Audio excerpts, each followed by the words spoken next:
கர்த்தருடைய நாமம் மகிமைப்படுவதாக. இந்த நாளில் நாம் விசேஷித்த ஜெப நாட்களில் ஆண்டவரை நோக்கி நாம் பார்த்து கொண்டு இருக்கிறோம். தேவனுடைய சமூகத்தில் இருப்பது அது மிகுந்த பாக்கியமான ஒரு நேரமாய் இருக்கிறது. இந்த அதிகாலை நேரத்தில் ஆண்டவரை நாம் கிட்டி சேரும்போது நிச்சயமாய் அதன் பலனை நாம் நம்முடைய வாழ்க்கையில் பெற்றுக்கொள்கிறவர்களாய் நாம் இருக்கிறோம். தேவன் இந்த மாதத்தை விதைப்பும் அறுப்பும் என்று சொல்லி தேவன் நமக்கு கொடுத்திருக்கிறார். ஆகையால் நாம் விதைக்க போகிறோம், தேவனிடத்திலிருந்து அறுவடையை பெற்றுக்கொள்ளப் போகிறோம். ஆகையால் விதைப்பை குறித்தும் அறுவடை குறித்தும் இந்த நேரத்தில் சில காரியங்களை நாம் தியானிக்க போகிறோம். முதலாவது ஆதியாகமம் 8ஆம் அதிகாரம் 22ஆம் வசனத்தை நாம் வாசிக்க கேட்கலாம். பூமியுள்ள நாளளவும் விதைப்பும் அறுப்பும், சீதளமும் உஷ்ணமும், கோடை காலமும் மாரிக்காலமும், பகலும் இரவும் ஒழிவதில்லை என்று தம்முடைய உள்ளத்தில் சொன்னார். இங்கே நம்ம பார்க்கும் பொழுது இந்த வசனத்தில் முதலாவது காரியம் விதைப்பும் அறுப்பும் என்று சொல்லி நாம் பார்க்கிறோம். அது இந்த பூமி இருக்கிற நாள் அளவும் இவைகள் இருக்கும் என்று சொல்லி சொல்லப்படுகிறதை நாம் பார்க்கிறோம். ஆகையால் இந்த பூமியில் இருக்கிற நாள் வரைக்கும் விதைப்பும் இருக்கும், அறுப்பும் இருக்கும். இது ஒழிவதில்லை என்று சொல்லி நம்ம பார்க்குறோம். அப்படின்னா இது நிச்சயமாக இருக்கும். இது மறைந்து போக போகிறது கிடையாது, இது இல்லாமல் போக போகிறது கிடையாது என்று நான் பார்க்கிறோம். ஆகையால் விதைக்கப்படும் பொழுது அறுவடையை நாம் பெற்றுக்கொள்ளுகிறோம். அறுவடையை நாம் பெற்றுக்கொள்ள வேண்டுமென்றால் நாம் விதைக்கிறவர்களாய் இருக்க வேண்டும். அப்போ இது ரெண்டுமே நம்முடைய தேவையான ஒரு காரியமாய் இருக்கிறது, நாம் செய்ய வேண்டிய ஒரு காரியமாய் இருக்கிறது. விதைத்துட்டு நம்ம அறுக்காமல் அப்படியே நம்ம விட்டுட்டோன்னா நாம் பலனை பார்க்க முடியாது. நாம் பலனை பெற்றுக்கொள்ள வேண்டுமென்றால் விதைக்காமல் பலனை நாம் எதிர்பார்க்க முடியாது. விதைத்தால் மட்டுமே நாம் பலனை பெற்றுக்கொள்ள முடியும். நம்ம அநேக நேரம் நமக்கு ஆசீர்வாதம் வேண்டும், நான் நல்லா இருக்கணும், நான் சமாதானமாக இருக்கணும், நான் சந்தோஷமாக இருக்கணும், நான் வளரணும், எனக்கு வெற்றி வேணும், நான் சிறப்பாக இருக்கணும், நான் செழிப்பாக இருக்கணும் அப்படின்லாம் நம்ம விரும்புகிறோம் இல்லைங்களா? அப்போ விருப்பம் நல்லது, தேவன் நம்மை ஆசீர்வதிப்பதே அவருடைய பிரியமாக இருக்கிறது என்பதையும் நாம் அறிந்திருக்கிறோம். ஆகையால் தேவன் நம்மை ஆசீர்வதிக்க விரும்புகிறார், நாமும் ஆசீர்வதிக்கப்பட வேண்டும் என்று நாம் விரும்புகிறோம். நாம் அறுக்க வேண்டும், நல்ல அறுவடையை பெற்றுக்கொள்ள வேண்டும் என்று சொல்லி நாம் விரும்புகிறோம். ஆனால் நாம் விதைக்கிறவர்களாய் இருக்கும்போது மட்டுமே நாம் தேவனிடத்திலிருந்து ஆசீர்வாதத்தை பெற்றுக்கொள்ள முடியும் என்பதை நாம் புரிந்து கொள்ள வேண்டும். நாம் விதைக்காமல் நாம் காத்திருப்பதினால் பிரயோஜனம் இல்லை. நாம் விதைக்கும் போது தான் அதன் பலனை நாம் பெற்றுக்கொள்ள முடியும். ஏனென்றால் இங்கே பார்க்குறோம், இது தேவனுடைய கோட்பாடாக இருக்கிறது. விதைக்கிற எவனும் நிச்சயமாக பெற்றுக்கொள்வான், அறுவடைக்கு பாத்திரவானாக இருக்கிறான் என்று சொல்லி நாம் பார்க்கிறோம். ஆகையால் விதைக்காமல் யாருமே பெற்றுக்கொள்ள முடியாது என்பதை தெளிவாய் நாம் பார்க்கிறோம். விதைத்தல் என்று சொல்லி நாம் பார்க்கும்போது நாம் எதை விதைக்கிறோமோ அதன் பலனை தான் நான் பெற்றுக்கொள்வோம். நாம் நன்மையை விதைத்தோம் என்றால் அந்த நன்மையை தான் நம்ம பெற்றுக்கொள்வோம். நாம் தீமையை விதைப்போம் என்றால் அதற்கு தீமையை தான் நம்ம பதிலாக பெற்றுக்கொள்வோம். எந்த விதையை விதைக்கிறோமோ அந்த கனி தான் நமக்கு கிடைக்குது இல்லைங்களா? அதே போல் நம்முடைய வார்த்தை, நம்முடைய செயல், அதுதான் விதைகளாக இருக்கிறது. நம்ம நல்ல வார்த்தை விதைத்தோன்னா நாம் நன்மை நமக்கு உண்டாகும். தீய வார்த்தைகளை நம்ம விதைத்து கொண்டு இருப்போம் என்றால் தீமை தான் நம்முடைய வாழ்க்கையில் கடந்து வரும், சாபம் கடந்து வரும், ஆசீர்வாதத்தை நாம் இழந்து போவோம். ஆகையால் நாம் எதை விதைக்கிறோம் என்பதில் நாம் நம்முடைய கவனத்தை செலுத்த வேண்டியது அவசியமாய் இருக்கிறது. அது மட்டுமல்ல, நாம் பார்க்கும்போது இன்னைக்கு நம்ம எதை விதைக்கிறோமோ அதன் பலனை நாளைய தினத்தில் நம்ம பார்க்க போகிறோம். அதை நம்ம புரிந்து கொள்ள வேண்டும். நல்ல விதை இல்லாமல், இல்லைனா அது ஒரு நல்ல குவாலிட்டி சீடாக இல்லாததை நம்ம விதைப்போம் என்றால் அதுக்கு தக்கதாக தான் நம்முடைய விளைவு இருக்கிறது இல்லைங்களா? அப்போ இன்றைக்கி நம்ம என்ன செய்கிறோமோ அதன் அடிப்படையில் தான் நம்முடைய நாளைய ஆசீர்வாதம் இருக்கிறது. அதே போல் இன்றைக்கி நம்ம பார்த்து கொண்டு இருக்கிற ஆசீர்வாதங்களாக இருக்கட்டும், இல்லை அறுவடைகள், அது நன்மையானாலும் தீமையானாலும் எப்படிப்பட்ட அறுவடைகளை நாம் அறுத்து கொண்டு இருக்கிறோம், அது எதன் அடிப்படையில் என்று சொல்லி நாம் பார்ப்போம் என்றால் நேற்றைய தினத்தில் நாம் செய்த காரியங்களுக்கு பலனை தான் இந்த நாளில் நாம் பார்த்து கொண்டு இருக்கிறோம். நேற்றைய தினம் நாம் நல்ல விதைகளை விதைத்திருப்போம் என்றால் இன்னைக்கு அதன் ஆசீர்வாதத்தை நாம் பார்த்து கொண்டு இருக்கிறோம். நேற்றைய தினத்தில் நாம் சரியான விதைகளை விதைக்காத பட்சத்தில் இந்த நாளில் நாம் ஆசீர்வாதமற்ற நிலையில் நாம் காணப்படுகிறோம். அப்போ கடந்த காலத்தில் நாம் சரியான விதையை விதைக்காததினால் இன்றைக்கி நான் இந்த பாடுகளை அனுபவித்து கொண்டிருக்கிறேன், ஆசீர்வாதமற்ற நிலைமையை நான் அனுபவித்து கொண்டு இருக்கிறேன் என்று நாம் உணர்வோம் என்றால், அட்லீஸ்ட் நாளைக்காவது நான் என்ன பண்ணணும், நன்மையை பெற்றுக்கொள்ள வேண்டும் என்று சொல்லி இன்றைக்கு நல்ல விதைகளை விதைக்க துவங்க வேண்டும். அதை தான் நம்ம புரிந்து கொள்ள வேண்டும். ஒருவேளை கடந்த காலத்தில் நன்மையானதை விதைத்து இன்றைக்கி நான் நன்மையானதை அனுபவித்து கொண்டு இருக்கிறேன் என்றால், அன்னைக்கு விதித்த விதைக்கு பலன் இன்னைக்கு உண்டாயிருக்கிறது, அது நாளைக்கும் தொடரும் என்று நம்ம சொல்ல முடியாது. ஏனென்றால் நாளைய ஆசீர்வாதம் இன்றைய நம்முடைய செயலில் இருக்கிறது. அப்போ தொடர்ந்து நாம் என்ன செய்ய வேண்டும், நன்மையான விதைகளை விதைத்து கொண்டே இருக்க வேண்டும். அப்பொழுது தான் நாம் வருகிற நாட்களில் அந்த ஆசீர்வாதத்தை நாம் காண முடியும். நான் நேற்றே விதைச்சிட்டேன், இனி என்னுடைய எதிர்காலத்து முழுவதும் நான் அறுவடையை பார்ப்பேன்னு சொல்ல முடியாது. நாம் விதைக்க விதைக்க நாம் அதற்கேற்ற வண்ணமாய் அறுவடைகளை நாம் பெற்றுக்கொண்டே போவோம். ஆகையால் தொடர்ந்து நன்மையானதை நாம் விதைக்க வேண்டியவர்களாய் நாம் இருக்கிறோம். உதாரணங்களுக்கு சில வசனங்களை நாம் வாசிக்க கேட்கலாம். ஓசியா 10ஆம் அதிகாரம் 12ஆம் வசனத்தை நம்ம வாசிக்க கேட்போம். நீங்கள் நீதிக்கென்று விதை விதையுங்கள், தயவுக்கொத்ததாய் அறுப்பு அறுங்கள், உங்கள் தரிசு நிலத்தை பண்படுத்துங்கள். கர்த்தர் உங்கள் மேல் நீதியை வருஷிக்க பண்ணும் மட்டும் அவரை தேட காலமாயிருக்கிறது. ஸோ இங்கே நம்ம பார்க்குறோம், நம்முடைய விதைகள் எப்படிப்பட்டதாக இருக்க வேண்டும், நீதிக்கென்ற விதைகளாக இருக்க, நீதிக்கேற்ற விதைகளாக இருக்க வேண்டும். அப்போ நீதிக்கேற்ற விதைகளை நாம் விதைக்கும் போது, நாம் அறுவடை செய்யும் போது தேவனுடைய தயவு நம்முடைய வாழ்க்கையில் வெளிப்படுகிறதாய் இருக்கிறது என்று சொல்லி நாம் பார்க்குறோம். அதே நேரத்தில் யோபு புத்தகம் 4ஆம் அதிகாரம் 8ஆம் வசனத்தை நம்ம வாசிக்க கேட்கலாம். நான் கண்டிருக்கிறபடி அநியாயத்தை உழுது தீவினையை விதைத்தவர்கள் அதையே அறுக்கிறார்கள். இங்கே நம்ம பார்க்கும்போது தீவினையை விதைக்கிறவர்கள் அதையே அறுக்கிறார்கள், அப்படியே தீவினையே அறுக்கிறார்கள். அப்போ எதை ஒரு மனிதன் விதைக்கிறானோ அதையே அறுவடை செய்கிறவனாய் இருக்கிறான். ஆகையால் நாம் எப்படி விதைக்க வேண்டும் என்பதை குறித்து நாம் பார்த்தோம். அதே நேரத்தில் நாம் இன்னைக்கு பெற்றுக்கொண்டிருக்கிற ஒரு ஆசீர்வாதத்தை நாம் நினைத்து பார்ப்போம் என்றால், இந்த ஆசீர்வாதத்தை நான் பெற்றுக்கொள்வதற்கு எது காரணமாய் இருந்தது, நான் என்ன செய்ததினால் இந்த ஆசீர்வாதம் என்னுடைய கரத்தில் இன்னைக்கு இருக்குது அப்படின்னு நம்ம யோசித்து பார்த்தோம் அப்படின்னா, நாம் 4 காரியங்களை இந்த நாளில் நாம் பார்க்க போகிறோம். அந்த காரியத்தில் ஏதோ ஒன்றை நாம் செய்ததுனால நாம் இன்னைக்கு இந்த ஆசீர்வாதத்தை பெற்றுக்கொண்டோம் என்று நாம் நிச்சயமாக நம்முடைய வாழ்க்கையில் சொல்ல முடியும். முதலாவது காரியம், நாம் ஜெபத்தை விதைக்க வேண்டியவர்களாய் இருக்கிறோம். நாம் ஜெபத்தில் விதைக்கிற விதைக்கு நிச்சயமாய் நாம் பலனை காண முடியும், ஆசீர்வாதத்தை காண முடியும். உதாரணத்துக்கு அன்னாளுடைய வாழ்க்கையை நம்ம பார்க்குறோம். அவருடைய வாழ்க்கையில் எப்படி நிந்தனையான வாழ்க்கையை தேவன் மாற்றி களிக்கூற செய்தார் என்று சொல்லி நாம் பார்ப்போம் என்றால், அதற்கு காரணம் ஜெபம். ஆகையால் நாம் ஜெபிக்கும் பொழுது நம்முடைய வேதனைகளை தேவன் மாற்றி நம்மை களிக்கூற பண்ணுகிறவராய் இருக்கிறார். 1 சாமுவேல் 1ஆம் அதிகாரம் 10ஆம் வசனத்தையும் 2ஆம் அதிகாரம் 1ஆம் வசனத்தை நாம் வாசிக்க கேட்கலாம்.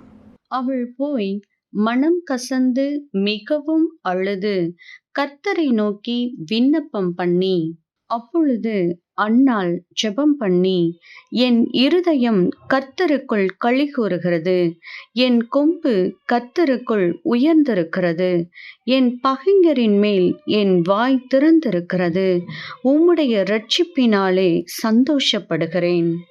ஆமென்.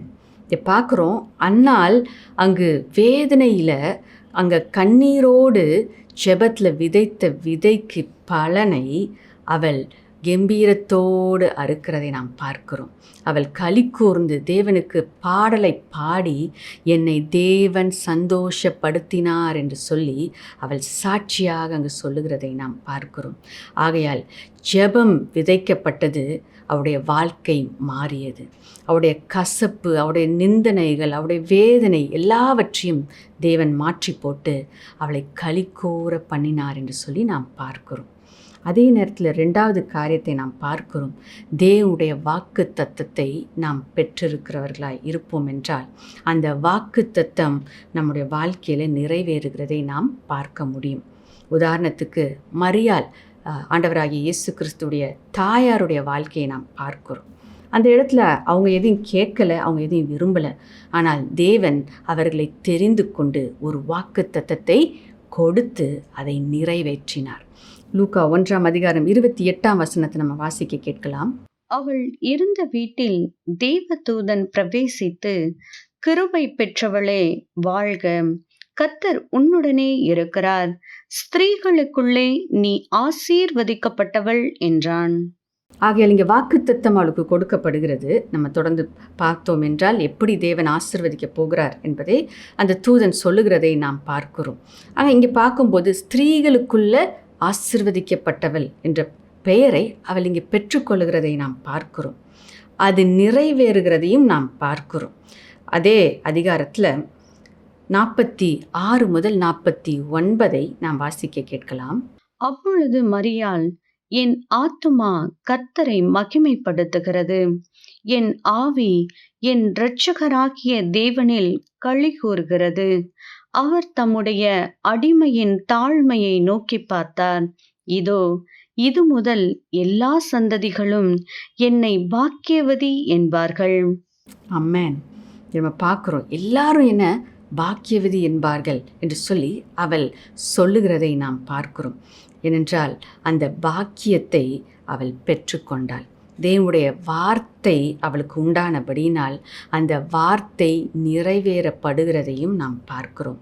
தாழ்வில் இருந்த என்னை அவர் நோக்கி பார்த்தார். என்னை பாக்கியவதியாக, இந்த உலகத்தில் இருக்கிற எல்லாரும் என்னை பாக்கியவதி என்று போற்றத்தக்கதாக அவர் என்னை மேன்மைப்படுத்தினார் என்று அவள் சொல்லுகிறதை நாம் பார்க்கிறோம். அது மட்டுமல்ல, நாம் பார்க்கிற காரியம், வல்லமையுள்ள தேவன் மகிமையான காரியத்தை எனக்கு செய்தார் என்று அவள் சொல்லுகிறதை நாம் பார்க்கிறோம். ஹல்லேலூயா. நம் தேவன் வல்லமையுள்ள தேவன். மகிமையான காரியங்களை நம்முடைய வாழ்க்கையில் செய்ய அவர் திட்டம் வைத்திருக்கிறார். அவர் அதை வாக்கு பண்ணி நம்முடைய வாழ்க்கையில் நிறைவேற்றுகிறவராய் இருக்கிறார். தேவனுடைய வாக்கு தத்தத்தை நாம் சந்தோஷத்தோடு பெற்றுக்கொள்ளும்போது நாம் விதைக்கிறோம்.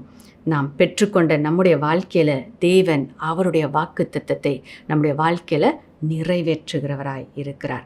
நாம் விரும்பி கேட்கிறதை பார்க்கிலும் அவர் நமக்காக ஆயத்தம் பண்ணி வைத்திருக்கிற ஆசீர்வாதம் அது மிகவும் மேன்மையானதாய் இருக்கிறது.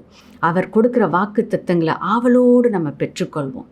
நாம் அப்படியாக அந்த வாக்கு தத்தங்களை நாம் விசுவாசித்து அந்த வாக்கு தத்தத்தை நாம் பெற்றுக்கொள்ளும் பொழுது நாம் விதைக்கிறவர்களாய் இருக்கிறோம். அதன் அறுவடையை தேவனே நமக்கு கொடுக்கிறவராய் இருக்கிறார். 3வதாக நாம் பார்க்கிற காரியம், நாம் விசுவாசத்தோடு நாம் அறிக்கை செய்து அதை பெற்றுக்கொள்ள வேண்டும். மார்க்கு 5:25 முதல் 28 நாம் வாசிக்க கேட்கலாம். அப்பொழுது 12 வருஷமாய் பெரும்பாடுள்ள ஒரு ஸ்திரீ அநேக வைத்தியர்களால் மிகவும் வருத்தப்பட்டு தனக்கு உண்டானவைகளை எல்லாம் செலவழித்தும் சற்றாகிலும் குணமடையாமல் அதிக வருத்தப்படுகிற பொழுது இயேசுவை குறித்து கேள்விப்பட்டு, நான் அவருடைய வஸ்திரங்களை ஆகிலும் தொட்டால் சொஸ்தமாவேன் என்று சொல்லி ஜனக்கூட்டத்துக்குள்ளே அவருக்கு பின்னாக வந்து அவருடைய வஸ்திரத்தை தொட்டாள்.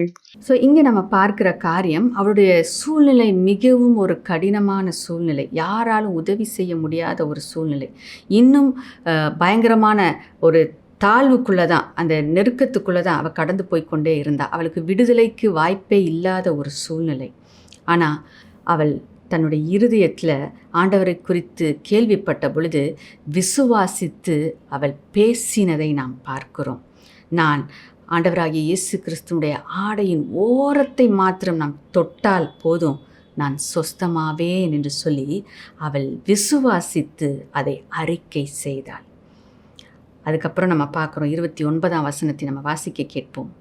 உடனே அவளுடைய உதிரத்தின் ஊறல் நின்று போயிற்று. அந்த வேதனை நீங்கி ஆரோக்கியமடைந்ததை அவள் தன் சரீரத்தில் உணர்ந்தாள். ஹல்லேலூயா. எவ்வளவு பெரிய அற்புதத்தை தேவன் செய்தார் என்று பாருங்கள். அவள் விசுவாசித்து அதை அறிக்கை செய்தால், அது ஒரு விதையாக அவள் விதைத்தால், அதன் பலனை தன்னுடைய வாழ்க்கையில் அவள் பெற்றுக்கொண்டதை நாம் பார்க்கிறோம். அந்த நிமிடமே அவள் சொஸ்தமானாள், தன்னுடைய சரீரத்தில் அதை உணர்ந்தாள் என்று சொல்லி நாம் பார்க்கிறோம். நம்முடைய தேவன் எவ்வளவு வல்லமையுள்ள தேவனாய் இருக்கிறார். நாம் விதைக்கும் பொழுது நிச்சயமாய் நாம் அறுவடையை பெற்றுக்கொள்ளுகிறவர்களாய் நாம் இருக்கிறோம். விசுவாசத்தோடு நாம் வார்த்தைகளை பேச வேண்டும். நாம் விசுவாசத்தோடு வாக்குத்தத்தங்களை அறிக்கை செய்ய வேண்டும். அப்பொழுது நாம் அதன் பலனாகிய அறுவடையை நிச்சயமாய் நாம் அறுப்போம். நான்காவதாக நாம் பார்க்கிற காரியம், நாம் கொடுக்கிறவர்களாய் இருக்க வேண்டும். நாம் கொடுக்கும்போது தேவன் நம்மை நிறைவாய் ஆசிர்வதிக்கிறவராய் இருக்கிறார். அதை தாவீதுடைய வாழ்க்கையில் நாம் பார்க்க முடியும். 1 நாளாகமம் 17ஆம் அதிகாரம் 1ஆம் வசனத்தை நம்ம வாசிக்க கேட்போம். தாவீது தன் வீட்டிலே வாசமாயிருக்கிற போது அவன் தீர்க்கதரிசியாகிய நாத்தானை நோக்கி, பாரும், நான் கேதுரு மர வீட்டிலே வாசம் பண்ணுகிறேன். கர்த்தருடைய உடன்படிக்கை பெட்டியோ திரைகளின் கீழ் இருக்கிறது என்றான். இங்கே நம்ம பார்க்கும்போது தாவீதுடைய இருதயத்தை நாம் பார்க்கிறோம். அவருடைய இருதயம், தேவன் என்னை உயர்த்தி வைத்திருக்கிறார், என்னை ஆசீர்வதித்து வைத்திருக்கிறார். நான் கேது மரங்களினால் கட்டப்பட்ட வீட்டில் நான் வாசமாய் இருக்கிறேன். ஆனால் தேவனுடைய உடன்படிக்கை பெட்டியோ அது திரைகளினால் மூடப்பட்டவைகளாய் இருக்கிறது, அதற்கு கீழே இருக்குது. அப்புறமா பாருங்கள், ஒரு துணி தான் இல்லைங்களா, ஒரு துணியினால் மறைவாக வைத்திருக்கப்படுகிற ஒரு சூழ்நிலை. அப்போ அவருடைய இருதயத்தில் நான் தேவனுக்காக எதையாவது நான் செய்ய வேண்டும், அவருடைய பிரசன்னம் அது இருக்க வேண்டிய இடம் இது அல்ல, அவருக்காக ஒரு நல்ல ஸ்தலத்தை நான் உண்டு பண்ண வேண்டும். எனக்கு தேவன் ஒரு வீட்டை ஏற்படுத்தி கொடுத்திருக்கிறார், அவர் தங்க நான் ஒரு நல்ல ஸ்தலத்தை ஏற்படுத்த வேண்டும் என்று அவருடைய இருதயத்தின் வாஞ்சியை நாம் இங்கு பார்க்கிறோம். ஆனால் தேவன் நாத்தான் ஆகிய தீர்க்கதரிசியின் மூலமாக அங்கே சொன்ன காரியம், நீ என் வீட்டை கட்ட முடியாது, ஆனால் உன் குமாரன் என் வீட்டை கட்டட்டும் என்று சொன்ன பொழுது பெருந்தன்மையாக அதை ஏற்றுக்கொண்டு அந்த ஆலயம் கட்டப்படும்படியாக அநேக ஐஸ்வர்யங்களை தான் சேர்த்து வைத்ததை நாம் பார்க்கிறோம். 1 நாளாகமம் 29ஆம் அதிகாரம் 1 முதல் 5 வசனங்களில் நாம் அதை வாசிக்க கேட்போம். பின்பு தாவீது ராஜா சபையார் எல்லாரையும் நோக்கி, தேவன் தெரிந்து கொண்ட என் குமாரனாகிய சாலமோன் இன்னும் வாலிபனும் இளைஞனுமாயிருக்கிறான். செய்ய வேண்டிய வேலையோ பெரியது, அது ஒரு மனுஷனுக்கு அல்ல, தேவனாகிய கர்த்தருக்கு கட்டும் அரமனை. நான் என்னாலே இயன்ற மட்டும் என் தேவனுடைய ஆலயத்துக்கென்று பொன் வேலைக்கு பொன்னையும், வெள்ளி வேலைக்கு வெள்ளியையும், வெண்கல வேலைக்கு வெண்கலத்தையும், இரும்பு வேலைக்கு இரும்பையும், மர வேலைக்கு மரத்தையும், பதிக்கப்படத்தக்க காந்தியுள்ள கற்களையும், பலவருண கற்களையும், விலையேறு பெற்ற சகலவித இரத்தினங்களையும், வெண்கற்பாலங்களையும், கோமேதக முதலிய கற்களையும் ஏராளமாக சவதரித்தேன். இன்னும் என் தேவனுடைய ஆலயத்தின் மேல் நான் வைத்திருக்கிற வாஞ்சையினால் பரிசுத்த ஆலயத்துக்காக நான் சவதரித்த அனைத்தையும் தவிர எனக்கு சொந்தமான பொன்னையும் வெள்ளியையும் என் தேவனுடைய ஆலயத்துக்கென்று கொடுக்கிறேன். அறைகளின் சுவர்களை மூடுவதற்காகவும், பொன் வேலைக்கு பொன்னும் வெள்ளி வேலைக்கு வெள்ளியும் உண்டாயிருக்கிறதற்காகவும், கம்மாளர் செய்யும் வேலை அனைத்திற்காகவும், ஒப்பீரின் தங்கமாக்கிய 3000 தாலந்து தங்கத்தையும், சுத்த வெள்ளியாகிய 7000 தாலந்து வெள்ளியையும் கொடுக்கிறேன். இப்போதும் உங்களில் இன்றைய தினம் கர்த்தருக்கு தன் கை காணிக்கைகளை செலுத்த மனப்பூர்வமானவர்கள் யார் என்றான். இந்த வசனங்களில் நாம் பார்க்கிறோம், தாவீதுடைய இருதயம் எப்படி தேவனுக்கு கொடுக்கிற இருதயமாய் இருந்தது என்று சொல்லி நாம் பார்க்கிறோம். முதலாவது நாம் பார்க்கிற காரியம், அவர் இந்த ஆலயம் அது தேவனுக்கென்று கட்டப்படுகிற ஒரு அரண்மனையாய் இருக்கிறது என்பதை அவர் புரிந்து கொண்டார். அது மட்டுமல்ல, தன்னால் இயன்ற மட்டும் இந்த ஆலயம் கட்டப்படுவதற்காக தான் சபதரித்த காரியங்கள் எவ்வளவு என்பதை நாம் இங்கு பார்க்கிறோம். அதோடு அவர் நிறுத்திவிடவில்லை. தான் தனிப்பட்ட விதத்தில் தான் தனக்கென்று வைத்திருந்த அந்த பொக்கிஷங்களிலிருந்து இன்னும் அதிகமாய் அவர் எடுத்து கொடுக்கிறதையும் நாம் பார்க்கிறோம். அப்போ தாவீது எவ்வளவாய் தேவனுக்கு கொடுக்க வேண்டும் என்று வாஞ்சை உள்ளவராய் இருந்தார் என்பதை நாம் புரிந்து கொள்ள முடிகிறது. ஆகையால் அந்த இருதயத்தை தான் தேவன் பார்த்து தாவீதுடைய வீட்டை அவர் ஆசீர்வதிக்கிறதை நாம் பார்க்கிறோம். தாவீது கொடுத்தல் மூலமாக ஒரு விதையை விதைக்கிறார். அதன் அறுவடையாக தேவனுடைய ஆசீர்வாதத்தை, அந்த தலைமுறையாக உன்னுடைய ராஜ்யம் நிலைத்து நிற்கும் என்கின்ற மேன்மையான ஆசீர்வாதத்தை அவர் சுதந்தரித்து கொள்ளுகிறதை நாம் பார்க்கிறோம். 1 நாளாகமம் 17ஆம் அதிகாரம் 10ஆம் வசனம் கடைசி பகுதியும் 11ஆம் வசனத்தையும் நாம் வாசிக்க கேட்கலாம். இப்போதும் கர்த்தர் உனக்கு ஒரு வீட்டை கட்டுவார் என்பதை உனக்கு அறிவிக்கிறேன். நீ உன் பிதாக்களிடத்திலே போக உன் நாட்கள் நிறைவேறும் போது நான் உனக்கு பின்பு உன் புத்திரரில் ஒருவனாகிய உன் சந்ததியை எழும்ப பண்ணி அவன் ராஜ்யத்தை நிலைப்படுத்துவேன். இங்கே நம்ம பார்க்கிற காரியம், தாவீது தேவனுக்கென்று ஒரு ஸ்தலத்தை ஆயத்தப்படுத்தும்படியாக அநேக காரியங்களை ஆயத்தப்படுத்த தன்னுடைய இருதயத்தில் வாஞ்சியுள்ளவராய் இருக்கிறதை தேவன் கண்ட பொழுது தாவீதின் வீட்டை தேவன் ஆசீர்வதித்தார் என்று சொல்லி நம்ம பார்க்குறோம். அது மட்டுமல்ல, தலைமுறையாக அந்த ராஜ்யத்தை நிலைநிற்கப்படும்படியாக சந்ததியான ஆசீர்வாதத்தை தேவன் கொடுக்கிறார். ஆகையால் கொடுத்த தாவீதுக்கு தேவன் கொடுத்த ஆசீர்வாதம் அது தலைமுறைக்காக கடந்து போகிற மேன்மையான ஆசீர்வாதமாய் இருக்கிறதை நாம் புரிந்து கொள்கிறோம். ஆகையால் தேவன் நாம் விதைக்கும் பொழுது நம்மை ஆசீர்வதிக்கிற தேவனாய் இருக்கிறார். என்னென்ன காரியங்களை நாம் விதைக்க வேண்டும் என்று நாம் பார்த்தோம். ஜெபத்தை நாம் விதைக்க வேண்டும். கண்ணீரோடு பாரத்தோடு நாம் ஜெபிக்கிற ஜெபங்களுக்கு நிச்சயமாய் தேவன் அறுவடையை கட்டளையிடுகிறவராய் இருக்கிறார்.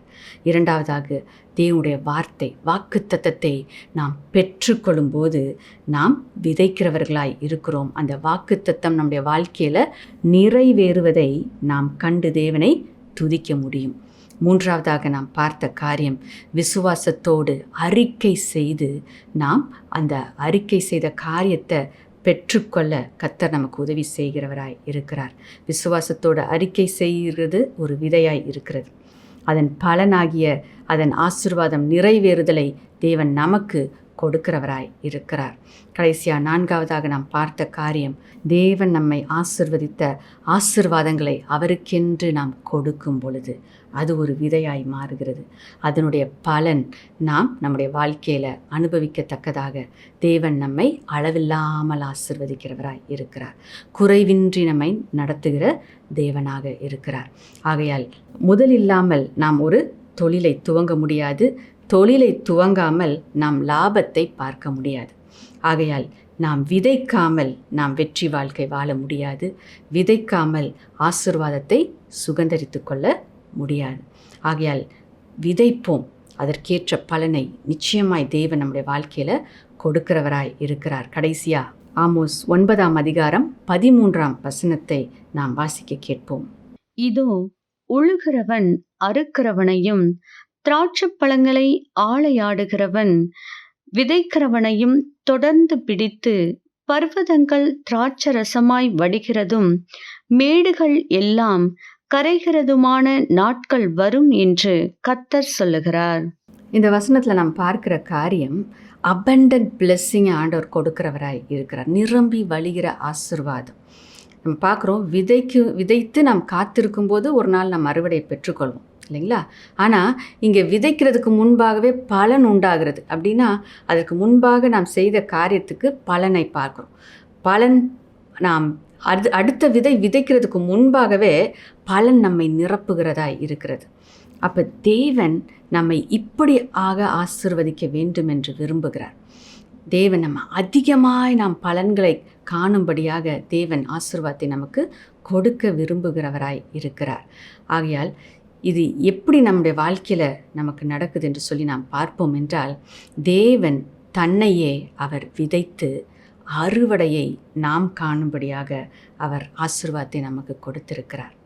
அவர் செய்து முடித்த காரியத்தின் பலனை நாம் பெற்றுக்கொள்ளும்படியாக, நாம் விதைத்து காத்திருந்து பெற்றுக்கொள்ளுகிற நாட்கள் அல்ல, தேவன் நமக்காக விதைக்கப்பட்டபடியினால், அவர் தன்னையே நம்முடைய ஒவ்வொருவருக்காகவும் அவர் ஒப்பு கொடுத்தபடியினால், அவர் செய்து முடித்துவிட்ட காரியத்தின் நிமித்தமாக, சிலுவையில் அவர் நமக்காக பலியானது நிமித்தமாக, நமக்காக தரித்திரரானது நிமித்தமாக, நமக்காக வியாதிகளை சுமந்து கொண்டது நிமித்தமாக, நமக்காக அவர் சாபமானது நிமித்தமாக நாம் இன்றைக்கு ஆசீர்வதிக்கப்பட்டவர்களாய் இருக்கிறோம். ஆகையால் அந்த அபண்டன்ட் பிளெஸ்ஸிங்கை தேவன் நமக்கு கொடுத்திருக்கிறார்.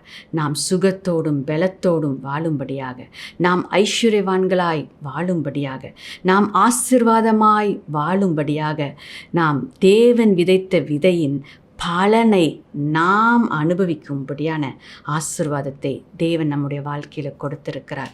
ஆகையால் நன்றியோடு அதை விசுவாசித்து அப்படிப்பட்ட நிறைவான பலனை நாம் வாழ்ந்து அவருக்கு சாட்சியாக, அவருக்கு மகிமையை நாம் கொடுக்கிறவர்களாக நாம் வாழ்வோமாக.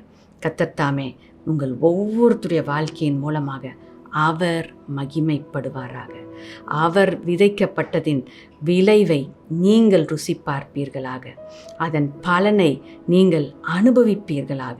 அதன் மூலமாக தேவனுடைய நாமம் உங்களை சுற்றி இருக்கிறவர்களுக்கு முன்பாக உயர்த்தப்படுவதாக என்று ஆசீர்வதிக்கிறேன். நாம் ஜெபிக்கலாம். ஸ்தோத்திரம் அப்பா, உமக்கு நாங்கள் நன்றி செலுத்துகிறோம் ராஜா. இந்த வார்த்தைகளுக்காக நாங்கள் நன்றி செலுத்துகிறோம் அப்பா. நாங்கள் ஆசீர்வாதத்தை இதுவரைக்கும் பெற்றுக்கொள்ளாத நிலையில் இருப்போம் என்றால் நாங்கள் எதை விதைக்க வேண்டும், எப்படி நாங்கள் ஆசீர்வாதத்தை பெற்றுக்கொள்ள வேண்டும் என்று நீர் இன்னைக்கு பேசினதற்காக நன்றி செலுத்துகிறோம் அப்பா. இன்னைக்கு நாங்கள் ஆசீர்வாதத்தை பெற்றவர்களாய் நாங்கள் இருப்போம் என்றால், எதனால் நாங்கள் ஆசீர்வாதத்தை பெற்றுக்கொண்டோம், இனி எங்களுடைய எதிர்காலத்தில் இந்த ஆசீர்வாதம் எங்கள் வாழ்க்கையில் நிலைத்திருக்க வேண்டும் என்றால் நாங்கள் தொடர்ந்து விதைக்கிறவர்களாய் இருக்க வேண்டும் என்பதை இந்த நாளில் நீர் எங்களோடு பேசினதற்காக நாங்கள் நன்றி செலுத்துகிறோம் அப்பா. தொடர்ந்து கர்த்தாவே அப்பா, நீர் எங்களுக்காக விதைக்கப்பட்டபடியினால அப்பா நிறைவான ஆசீர்வாதத்தை எங்களுக்கு நீர் கொடுத்திருக்கிறீர் என்பதை உணர்ந்தவர்களாக அதை அனுபவிக்க அப்பா நீர் எங்களை அழைத்திருக்கிறதற்காகவும் நாங்கள் நன்றி செலுத்துகிறோம் அப்பா. இந்த சத்தியங்களை எங்கள் வாழ்க்கையில் நாங்கள் நினைவில் வைத்து அப்பா இதை நாங்கள் செயல்படுத்தி எங்கள் வாழ்க்கையில் ஆசீர்வாதத்தை பெற்றுக்கொள்ள நீர் கிருபை செய்வீராக. ஒவ்வொருவரும் ஜெபித்து ஜெயம் எடுப்பார்களாக. ஒவ்வொருவருடைய வாக்குத்தத்தத்தை பெற்றுக்கொண்டு அதன் பலனை காண்பார்களாக. ஒவ்வொருவரும் தாங்கள் பெற்றுக்கொண்ட வாக்குத்தத்தங்களை விசுவாசித்து அறிக்கை செய்து அறுவடையை காண்பார்களாக. அப்பா ஒவ்வொருத்தரும் நீர் அவர்களை ஆசீர்வதித்த அந்த ஆசீர்வாதத்தின் பொக்கிஷங்களை உமக்கு மீண்டும் கொடுக்கிறவர்களாய் இருந்து அப்பா உம்முடைய கரத்திலிருந்து இன்னும் அநேக நன்மைகளை பெற்றுக்கொள்வார்களாக என்று நாங்கள் செபிக்கிறோம் அப்பா. நீர் அப்படியாக ஒவ்வொருவரையும் நீர் ஆசீர்வதிக்க போகிறதற்காக நாங்கள் நன்றி செலுத்துகிறோம்.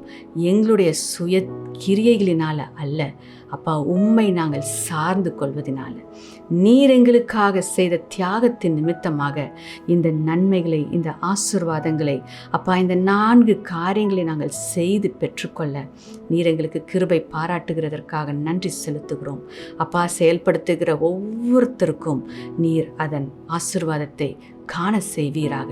அப்படியாக ஒவ்வொருவரையும் நீர் ஆசீர்வதிக்கிறதற்காக நாங்கள் நன்றி செலுத்துகிறோம். இயேசுவின் நாமத்தில் ஆமென். Amen.